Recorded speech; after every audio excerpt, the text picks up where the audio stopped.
Coming up on Theater Talk. I think I've told every story of my life on this show. I should just take this show and have it typed up as my autobiography. Theater Talk is made possible in part by the CUNY TV Foundation.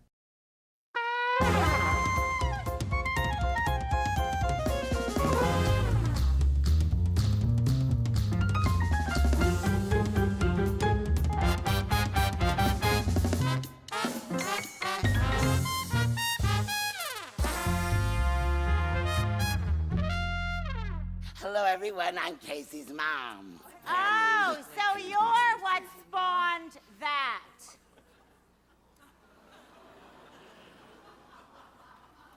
Excuse me.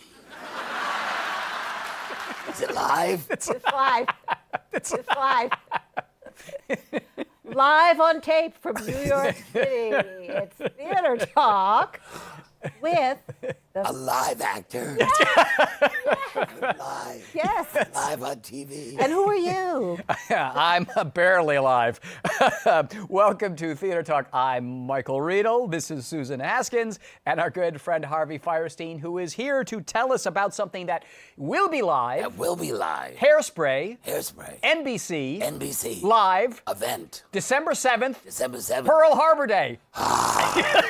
Tora, Tora, Tora. Hey, Bob, our boys. Yes, we're gonna do this live, and some of it's out on the street. I mean, right. It's like Jerry. They said we're doing it on a back lot at Universal. Yes. Right. And so they're dressing whole streets to look like Baltimore. Look like Baltimore. And Jerry said to me, "Oh, welcome to the '60s. You're gonna come running down the block." I said, "Wait. What? Well, you have to come running down the block." I said, "Wait. What? You gotta come right down the. I said, Jerry, I did this on a Broadway stage. It was 60 feet wide. He said, well, you're gonna come running down the street. I said, have we got the hot dog cart? Because here's my idea. Why don't I climb on the hot dog cart? And he runs down the street. And the idea that we're actually going to be out on the streets singing and dancing live on television. They got that from that Grease Live they did. They did some of that. They opened it up there. And how much rehearsal time is going into this? Everybody starts October 17th, and then it's live December 7th. We lose 1 week with Thanksgiving because we have to come back, and I think we're doing the Thanksgiving Day parade. They haven't really let us know or not, but I think we're all coming to New York for Thanksgiving. And so that's 2 weeks in October, all of November.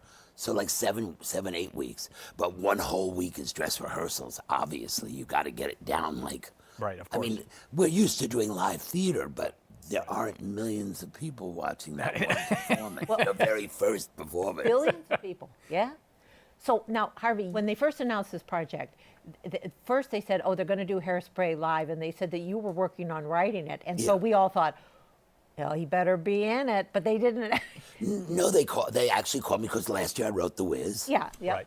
Which was terrific, by the way. Thank you. That was really good. Well, it's such a different job doing something like that. It's like the Funny Girl that I have running in London now. Mm-hmm. It's because you want to capture the original. You're not reinventing it. You've got to have the same spirit of it, and yet bring it to that audience. Bring it to this audience, and especially I felt, because I was working with Kenny Leon, I wanted to make sure that The Wiz spoke to an audience of kids that would never maybe go to the theater, and maybe get them interested in the theater by seeing The Wiz. I mean, The Wiz was such a cultural event. So it is a different kind of job to do than just writing something new, or like on Newsies, where I was a little freer to write my own style. But there you have to. So anyway, so they were very happy with what I did with The Wiz. So they called me and said, we're going to do Hairspray. We don't know how you feel about this. Would you be willing to write it? I said, of course I'd be willing to write it. Because we should say Mark O'Donnell, who wrote Hairspray for Broadway, has died. He's passed away. So but didn't you, Harvey, write a lot of the jokes in Hairspray? We hear. One hears the strangest things around Broadway. There's more to a book than the jokes. When they announced this TV thing, and then they said you were writing it, and I thought, well, surely they are not going to do another John Travolta. I heard they were going to ask Elaine Stritch. Yeah. She's dead. Yeah. But if you make the offer. Oh, I thought they were going to get one of those people from the Disney kids musical or something, But no, I hear a rumor. I don't know if it's true or not. that I was like the 10th or 11th You're person they came to. You're kidding me. But I was Who fine. would they go to? Who on earth? I can really That can't is say. something. But I do know a bunch that, and I know a bunch that said, Are why you- isn't Harvey? Are you Harvey, crazy? exactly, Yeah. exactly. But anyway, but the thing, but I understand television. I mean, it's television. Right. You know, it's like, They need a pop star name or something. yeah, well, like with the movie of Hairspray, which is a safer subject, obviously, since it's way in the past. Yes. The most of the money, as I understand it, for that New Line film came from China. So when you go to Chinese investors and you say, we've got Harvey Fierstein, they go, so, but if you There's say so we many have, things. Batman eyes or Yes. whatever, they go, oh, okay, we'll put money in Well, that. and not being in big money show business myself, there's some projects. There's This isn't big yeah, money that, show business. there's some projects you think, really, why bother to do it if you're going to do that? But you they've know? got, Just hold it. But you have a good cast. You've got Kristen Yes. Chenoweth is in this, Ariana Grande, Jennifer Hudson, Martin Short is Martin your Short, husband. Sean Hayes, Zayden and Marin are doing this wonderful thing, Broadway Craig musical. Zaden, and Neil Marin. Craig Zaden, I was being overly familiar, are doing these wonderful Broadway musical things. But sometimes, how can I put it? Sometimes there's some casting choices they've made that are for popular consumption or something. Yeah, and you and what think, you don't don't, you? and Yeah. what we don't know, and of course, it's not the Yeah. audience's business. Is sometimes they've tried to find the right people. Yes, okay. It's a scary thing to do live television, Yes. and I think there's a lot of people that they say, and it's live, and they go, no, thank you. Goodbye. Yeah. I mean, that's scary No, but to who- sing live on TV. Who was the woman who starred in The Sound of Music? She was the country west, Yes. the country star. A wonderful performer. Not a great actress, but they went with that. And you know how many viewers they had? I know. Over I know, 20 I know. million. And it set over the form. 20 million. I I know. know. I know And you it- fancy and it yourself La started- Mama purist, but And come it on. started, no, but it started that whole thing. It started this whole thing, Exactly. Yes, which is it did, bringing it an, did. between what Craig and Neil did with starting these musicals Yes. on Broadway, which now has On Fox TV, took yeah. on TV, which Fox took, did Grease, and now somebody else is doing something on ABC. They're gonna do and Rocky Horror Well, that's Show, a yeah, sort of yeah. film thing, but Yeah. still, it's a show, and I hear ABC is doing it, so Yeah, it's no, Yeah, they're gonna be- kind wonderful. of thrilling. They're going to be doing Passion. It's okay. Good one. Good one. Can't make these jokes. I'm getting so much trouble. With who, Michael? Feed me this thing. Harvey's going to play Fosco. Oh my! I'm too pretty for that role. This I can't make these jokes. Yes, you can. Don't worry, I darling. feel like I'm on stage with Donald Trump. You just cannot talk about his hair. Have you ever done live television before, or will this be the first? I mean, not a talk show, but actually performing on live TV. I did Timeless to Me on the Today Show. Right. Okay. All right. But that's not But- like but doing nothing an like- entire performance. I mean, when does anybody? I mean, there've been those 3 shows that we know of. The Sound of Music, Peter Pan, and Grease. Right. And that's it. But wasn't there That's- one other? No, there's the Rocky Horror, but that's filmed. Yeah. And The Wiz. Wait. Oh, and the Wiz, of Yours, course. The Wiz. I forgot about that Yeah. one. Yeah. So there are a limited number of people who have ever done.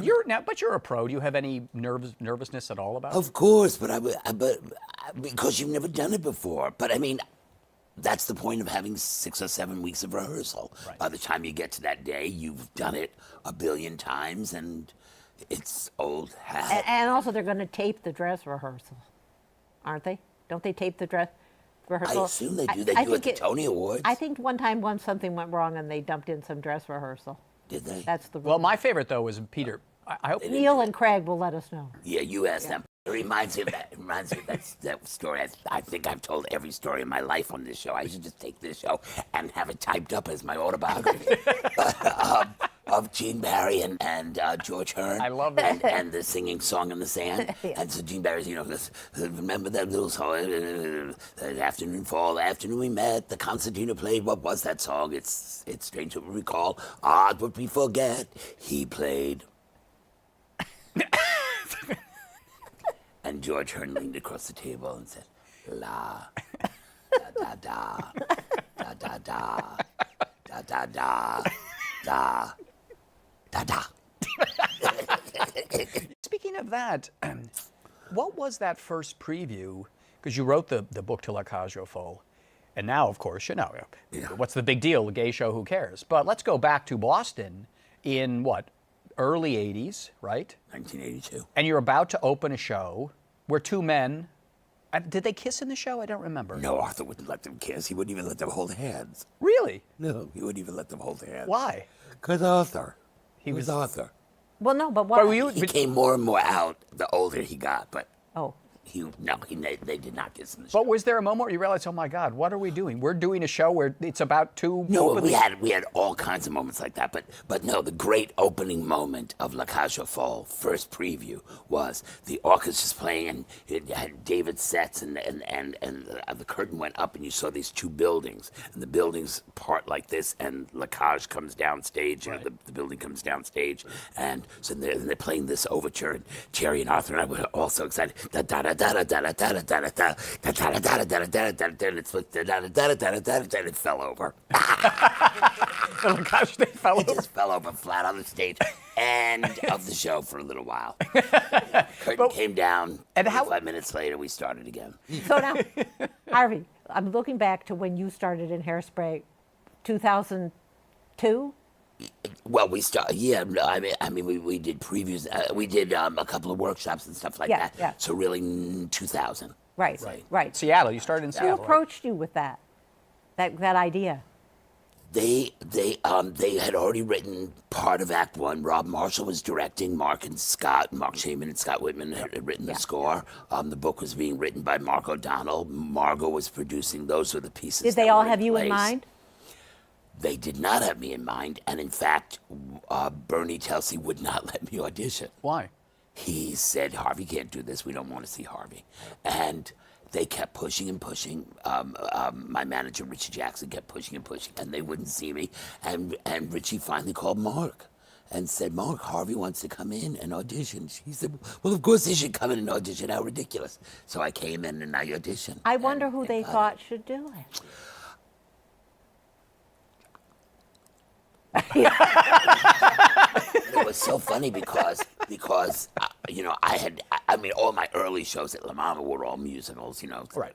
Yes, and you were in drag in part. And in drag, and so none of that was. But here I was auditioning really for a Broadway show musical for my first time, and so I came in. And Rob Marshall's the director, and I came with my own pianist because I used to have a club act back then and they asked me to sing something, so I did. I think I sang "Tale of the Oyster," the Cole Porter song, and then they said, "Do you have something else?" And I went, "Okay." And you have something more up, and I did something more up, and they said, "Do you have something more rock and roll?" I said, "Rock and roll." I did Frank Mills from Hair. Oh. I was there for 45. I did my entire book, and I'm saying to myself, Harvey Fierstein songbook. saying, "This is so sweet of them. I know. Oh, they're indulging you. Pity." Oh. It's a pity lay. There's no chance. It's a pity lay because they'll never give me the job, and they're embarrassed that I came in and I'm so. Or when I leave, they are going to laugh their asses off. So I finally sang it. I said, "Kids, I got nothing else in the book," and they said, "Well, thank you so much for coming in." And I called Richie and I said, "They were so sweet to me. They let me sing everything I had, Lenny, and I did my whole club act. I said the only thing I left out was the monologues, and I said, so thank them very much." And he said, "You want to shut up now? They just offered you the role." Yes. And it was one of those funny things. And going back to the concept that they were going to do it on TV, possibly without you, is just unimaginable. You can't. I mean, I saw other people pick up the role, like Bruce Vilanch did a nice job, and Yeah, there were lots of. Yeah. I mean, I saw lots of Ednas. The thing they wouldn't do was, when we were thinking about who should take over when I left, because remember I did it for 2 years. Yeah. Yes. Won the Tony Award. Hey, Casey, hey, baby, look at me. I'm the cutest chick that you ever did see. Hey, Casey, hey, baby, look at us. We're representing the tapas. Fabulous. And then you came back and when they said Never goodbye. missed a Yeah. performance, never. I did 2 years solid, and then, but when I was going to leave, I said the most press we could get, and they just wouldn't go along with me. I wanted Lainey Kazan to replace me. Yes. I thought, how much fun would it be if somebody like Lainey came in and did it, and did a total switch? Yeah. And then you could do people like Bruce or whatever. When did you realize in Hairspray that it was a hit? It was going to be good. When does that moment dawn on you? Is it the first preview when the audience responds? Or Yeah. you just knew in rehearsals that it was coming together? Or do you not know until you're in front of the audience? When we did backers audition, not backers, you know those workshops with backers auditions. I mean, there was a kind of famous one where there were very famous people there who got up and left. Really? During it, and a very famous producer who will not be named said to them, you know, you've got Harvey and no show, and I mean stuff like that. So it was not in our backers auditions and it was not in our workshops. We still had a lot of work to do. They wouldn't show me the script. And I said, I can't do the show like this. It's not there, and I can't go. It was like a couple of weeks before leaving for Seattle, and I said, I'm not going. I don't want to be one of those people like Lauren Bacall standing in the center of the stage during applause and saying, I'll be in my dressing room until you give me a new book. I don't want to do that. You know, please. And so I said, it's better if I just walk away. You know, let me just bow out. And they wouldn't give you a script because it was not done, and they Because didn't it want. wasn't done, and I had a lovely meeting with Jack O'Brien because Jack had taken over directing back Right. then, and there's no more wonderful person. He said, Harvey, you got to trust me, and I said, you know, if I hadn't done Legs Diamond, I might trust you, but sometimes. And that was your book, like That was my book, so I was able to take all the blame for that. And I was able to say, sometimes it's not fixable. You know, you love something to death, and he said, but you know this is fixable. And I said, I believe it is, but, you know, if you won't even let me see the book, what do you, well, anyway, so he wouldn't let, and I went home, and Mark called me up on the phone. Mark Said- Shaman. Mark Shaman said, are you really not going to do it? And I said, Mark, how can I do it if I can't even read it? He said, I'll let you read it. And this shows you how long ago it was or how far we've come in that 10 years. But he faxed it to me, page by page. Oh my God. Well, That was the version we did. we exhumed from the Theater Talk archive a tiny little clip from the press preview.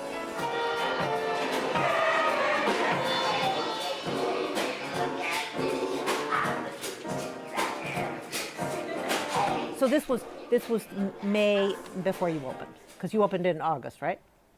Yes, but that was after Seattle then. Right. So anyway, this was so a the press- show was all fixed and Okay. everything was Okay. gorgeous. Okay. Perfect. But anyway, this Well, was, but first preview in Well, that's it. Seattle, So they what went was the first crazy. They went crazy. The first Oh, they went But insane. this- The first preview in Seattle was when I was in my dressing room. I'd already taken off my costume, already taken off my wig, and I said, "What is that noise?"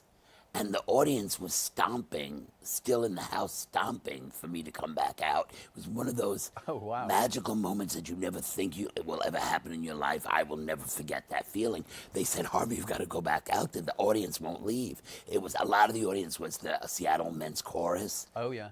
Who I had worked with, and so they were there, you know, cheering us on. But and the audience stayed, and I came out in my dressing Did you room. have to? Did you? Oh, No, you in didn't my put the wig dressing- back on. You just. My dress? No, I mean I'd already started undressing. We were already, and so I came back out in my dressing robe and screams and all. It was just one of the most thrilling things, and that's when I said, whatever happens, we've got something. You have- well, anyway- magical here. how heavy is your fat suit for this?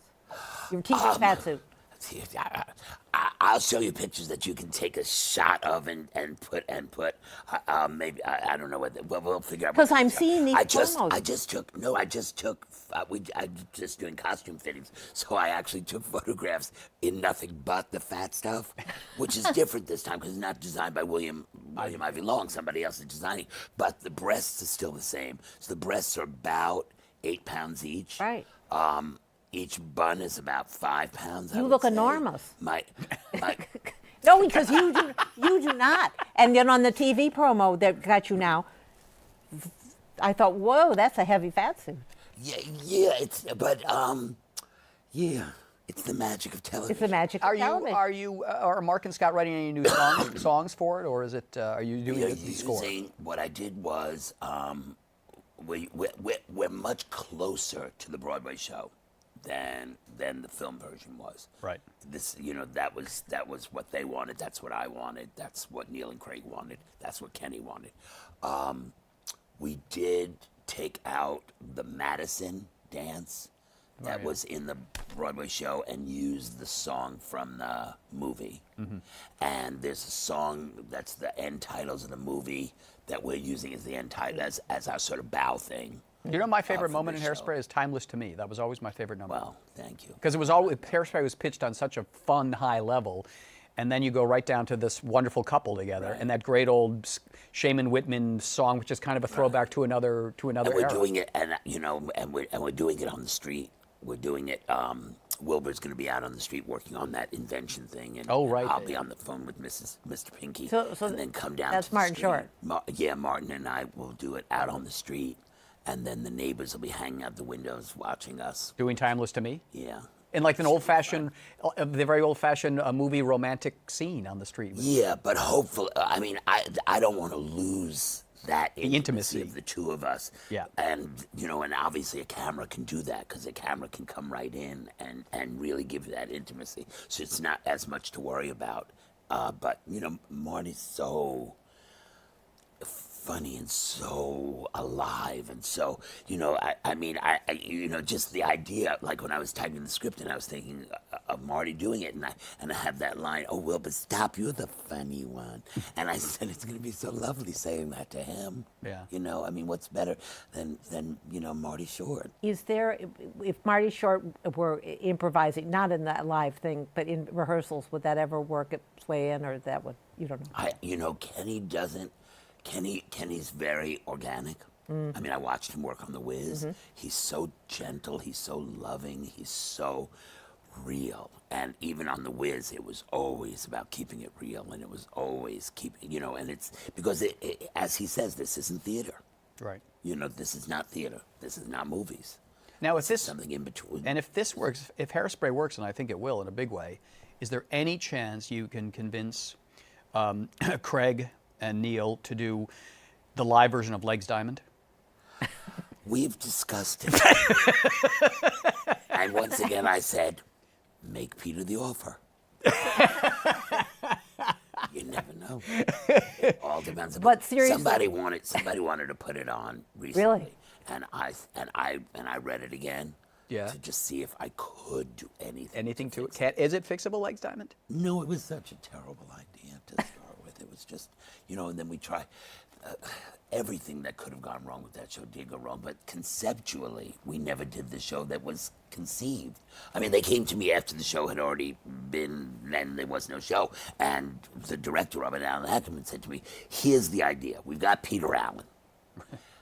We have this score that Peter wrote. We have this production that's all about black lights. This was the original idea. Like somebody, because it was a sort of a chase. There were lots of Gangster chases and stuff, yeah. So like a showgirl takes off her feather boa and throws it, and it became a staircase that you could run up. So the whole thing was done in black light. It was very puppetry.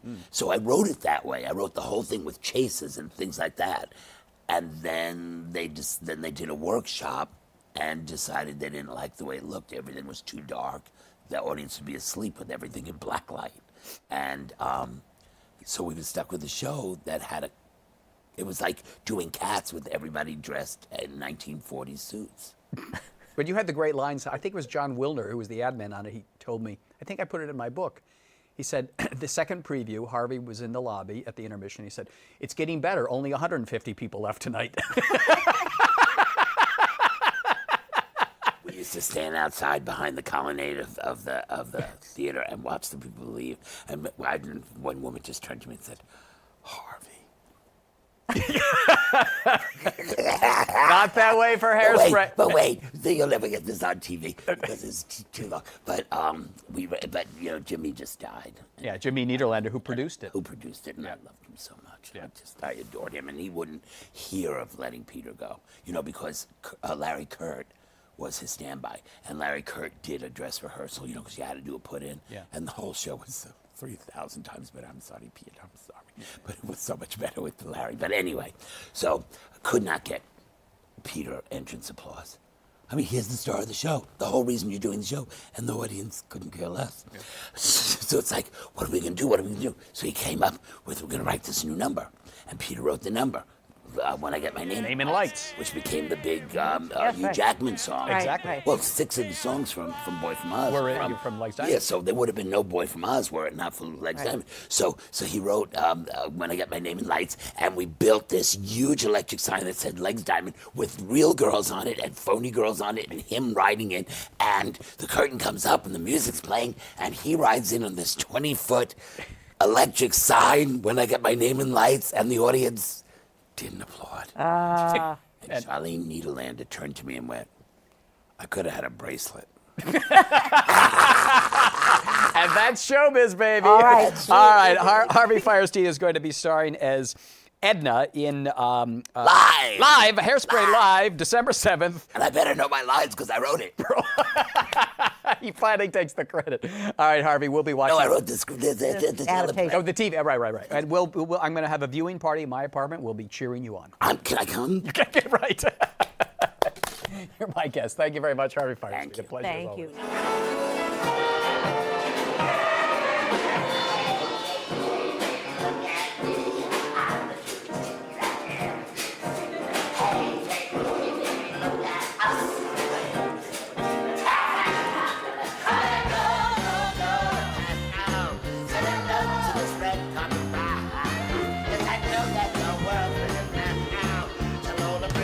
Step aside.